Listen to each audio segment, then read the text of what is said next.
Very interesting itong topic na ito na ibinigay sa akin ngayon. I think maganda itong sagutin itong concern ni brother. Hindi siya member ng church eh. Tulungan natin. Brother, gawan mo rin ng video yung about sa Kolob. Hindi ako member pero pinag-aaralan ko po yung doctrine nyo. At gusto ko maintindihan lahat. Yung iba kasi sinasabi planeta daw yon at doon nakatira ang Diyos. Di ba sa langit nakatira ang Diyos? Bago lang kasi sa pandinig ko yung Kolob na yan. Wala kasi sa Bible yan. So makikita natin kung itutuloy po natin yung mga comments dyan, marami pong mga members na nagsabi sa kanya na masyado ng deep doctrine yan, huwag na nating pag-usapan yan, pero mainam pa rin, natulungan natin siya.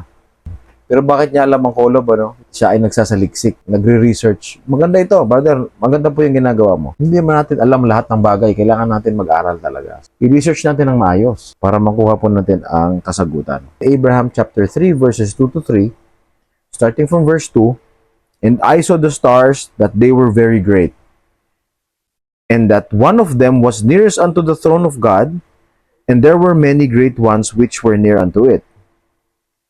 And the Lord said unto me, These are the governing ones, and the name of the great one is Kolob, because it is near unto me.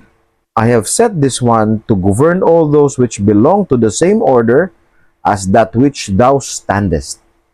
Pinaalam ng Panginoong Diyos kay Abraham, so may mga governing ones siya.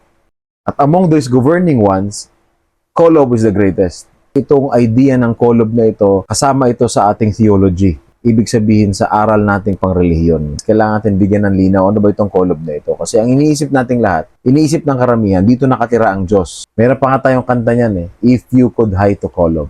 If you... Hanapin nyo na lang sa himbok. Kantahin nyo doon. This is what I found sa teachings about Kolob. The proximity to God.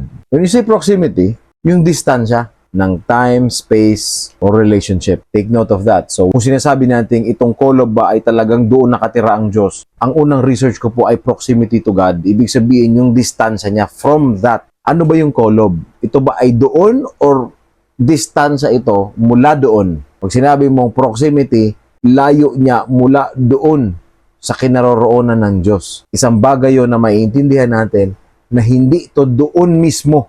So, hindi ito kinaroroonan ng Diyos. Pero ito ay distansya mula doon sa kinaroroonan ng Diyos. It's a proximity.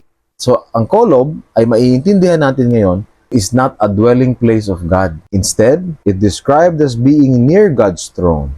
So, ibig sabihin po, brothers and sisters, ang Kolob po ay hindi ang kinaroroonan mismo ng Diyos.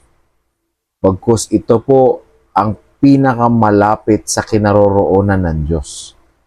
Yan po yung Kolob. That is the governing one that is nearest to God's throne. Sana nakatulong po ako at sana sa susunod nating concern, matanong po ninyo, saan nga ba talaga ang kinaroroonan ng Diyos? Paano tayo makakarating sa kinaroroonan niya? Yan po ang magandang concern na kailangan po nating sagutin. Dahil sa aming propetang si Joseph Smith, ipinanumbalik yung katotohanan na kung paano tayo makakarating sa Diyos at paano tayo magiging katulad niya. Marami pong salamat. Hanggang sa muli.